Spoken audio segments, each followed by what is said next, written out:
Allahumma shalli sayyidina. Lebih keras lagi suaranya Bang Rasulullah. Wa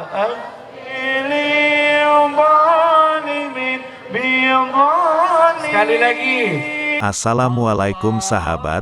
Ini adalah video ketiga dari rangkaian video maulid yang digelar di Gunung Sindur Bogor. Penceramah berikutnya adalah Al-Habib Bagir Al-Idrus.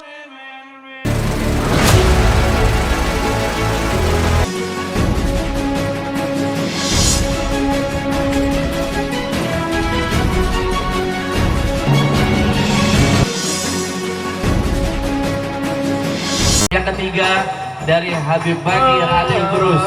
Kepada Habib Bagir Al-Idrus, fa'alaihi falyatafaddal. Shallallahu ala Nabi Muhammad. Sahabat Tara Wisata, simak video ini hingga tuntas. Jangan lupa tinggalkan jejak Anda di sini dengan cara like, share dan komen. Bagi yang belum subscribe, silahkan untuk subscribe dulu. Selamat menonton, semoga bermanfaat. Assalamualaikum warahmatullahi wabarakatuh.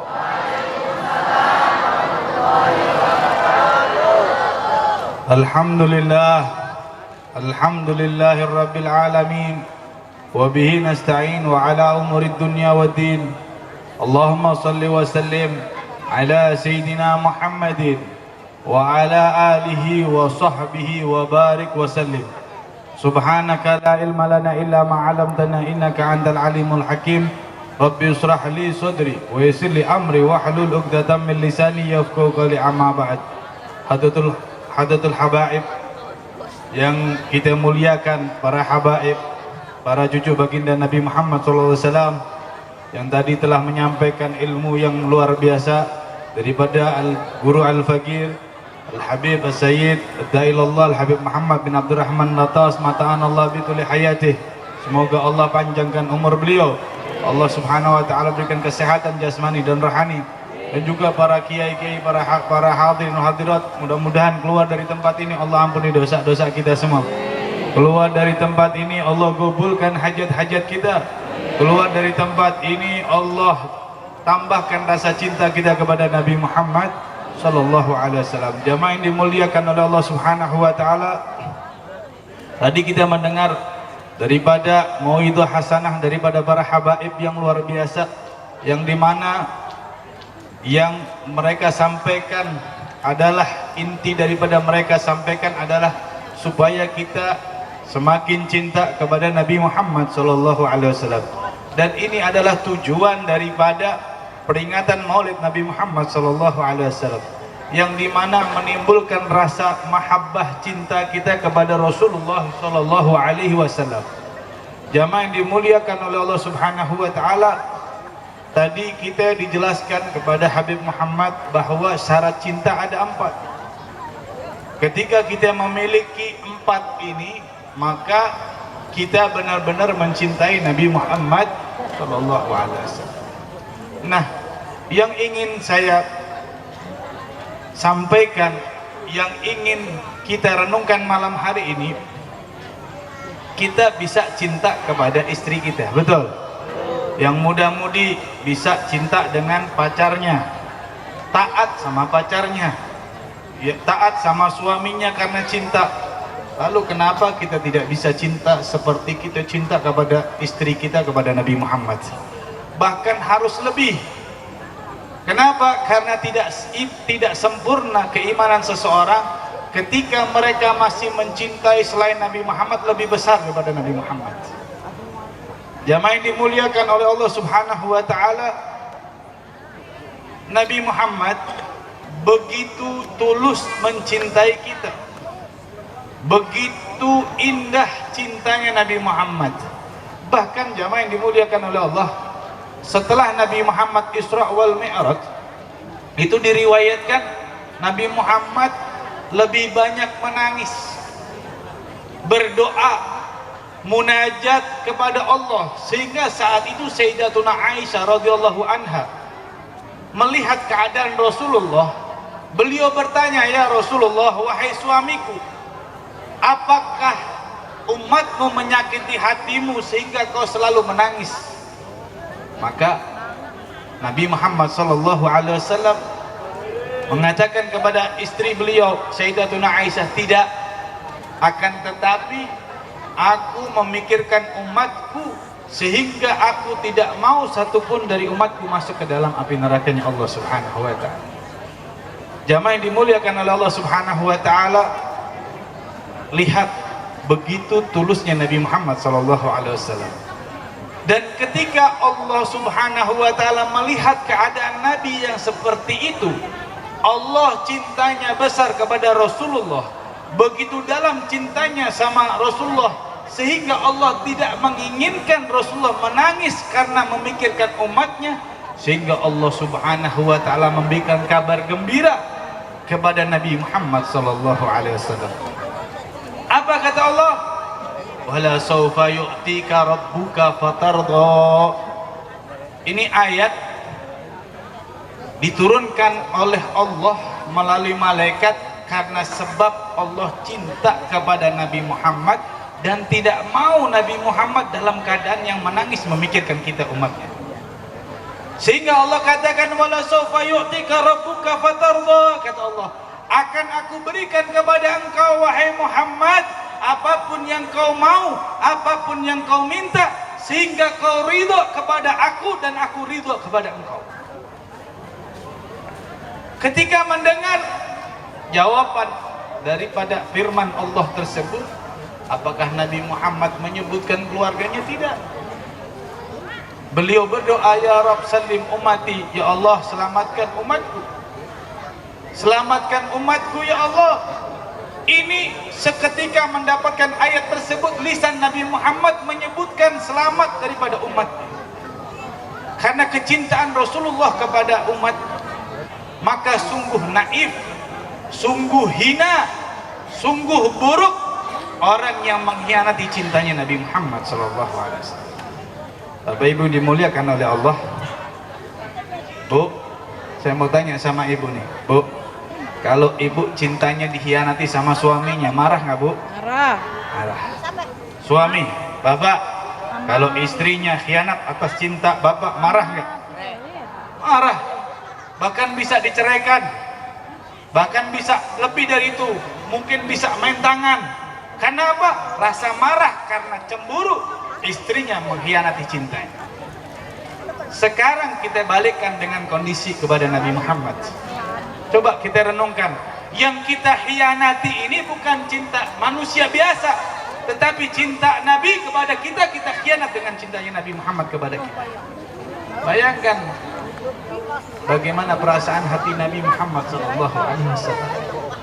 Bagaimana perasaan hati Nabi Muhammad ketika melihat perilaku daripada umatnya jauh daripada akhlak Nabi Muhammad, jauh daripada sunnah-sunnah Nabi Muhammad. Ini renungkan, jadikan renungan kepada kita. Yang kita sakiti bukan manusia biasa. Kalau manusia biasa, urusan kita sama dia. Tetapi yang kita sakitin adalah kekasih Allah. Bayangkan bagaimana beratnya. Maka jangan pernah berharap orang yang khianat cintanya kepada Nabi Muhammad hidup bahagia di dunia dan di akhirat. Kenapa? Karena Allah Subhanahu wa ta'ala murka. Apa dasarnya? Tadi disebutkan, qul in kuntum tuhibbunallah fattabi'uni. Ini ayat sangat hebat. Kalau kita perhatikan, ini ayat Allah Subhanahu wa ta'ala ya menaruh semua kecintaan Allah, zat Allah tersebut kepada Nabi Muhammad. Dipasrahkan rasa cinta Allah kepada Nabi Muhammad. Nabi Muhammad cinta, Allah cinta. Nabi Muhammad benci, Allah benci. Kalau gimana, dalam itu kupas ini ayat kita balik biasa.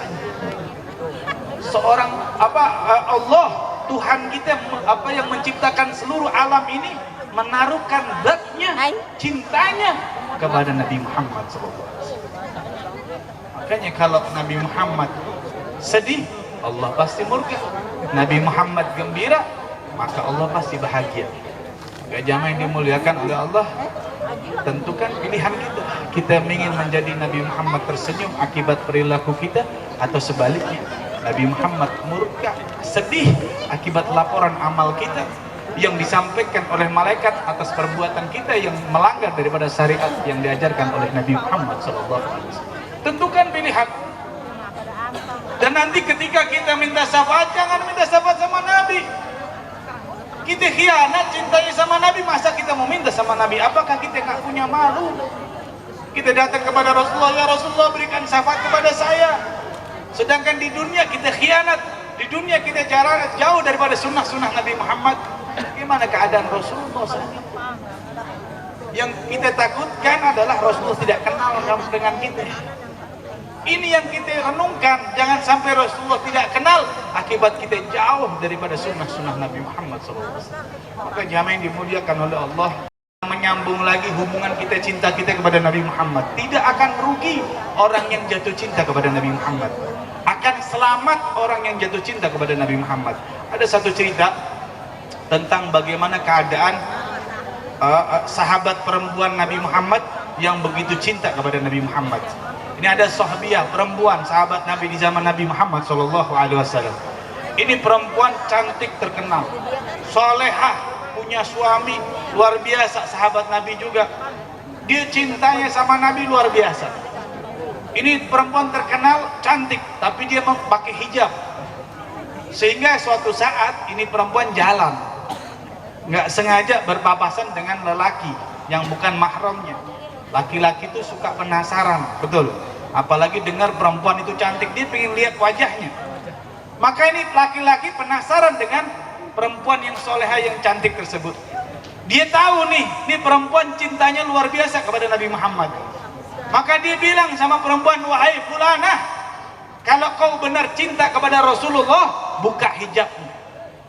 Ini perempuan maju mundur, dia mau buka, dia nggak mau. Kenapa dia nggak mau? Wajahnya dilihat bukan mahramnya. Satu sisi dia tertekan karena cintanya kepada Nabi, dia menyebut nama Nabi Muhammad, sehingga dia nggak sadar, dia buka dan dia tutup. Ketika dia pulang, dia menangis sepanjang jalan. Ini lihat orang-orang dulu, kalau berbuat sedikit salah, itu mereka seakan-akan berbuat dosanya yang besar luar biasa. Kebalik sama kita, kalau kita berbuat dosa besar, seakan-akan perbuatan dosa kecil, bahkan kita gampangkan.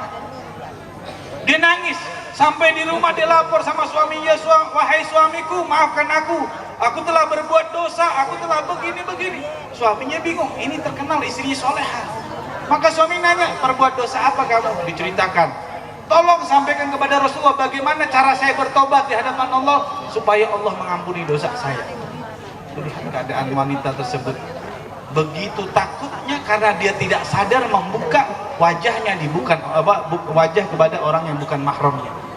Maka suaminya sampai kepada Nabi Muhammad SAW, menceritakan kejadian ini kepada Rasulullah SAW. Saat sampai kepada Nabi diceritakan, maka Nabi menjawab satu, kalau memang benar istrimu cinta sama aku, ada satu syaratnya. Apa itu ya Rasulullah? Kamu pulang, kamu perintahkan istrimu masuk ke dalam tungku yang panas, kamu siapkan tungku yang panas, dia masuk ke dalam tungku tersebut, kamu tutup sampai beberapa saat kamu tinggalkan. Ini suaminya bingung, istri cuma satu, cantik lagi. Jadi kalau mati nanti gimana dapetinnya, betul?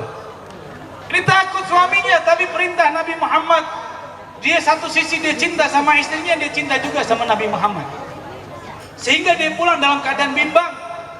Maka sampai di rumah sang istri bertanya, kenapa kau bimbang wahai suamiku? Ada apa, perintah apa yang diberikan kepada Rasulullah sehingga kau bingung? Diceritakan, wahai istriku, Rasulullah memerintahkan seperti ini. Apa jawaban daripada istri tersebut? Sam'an wa ta'atan wa muhibban.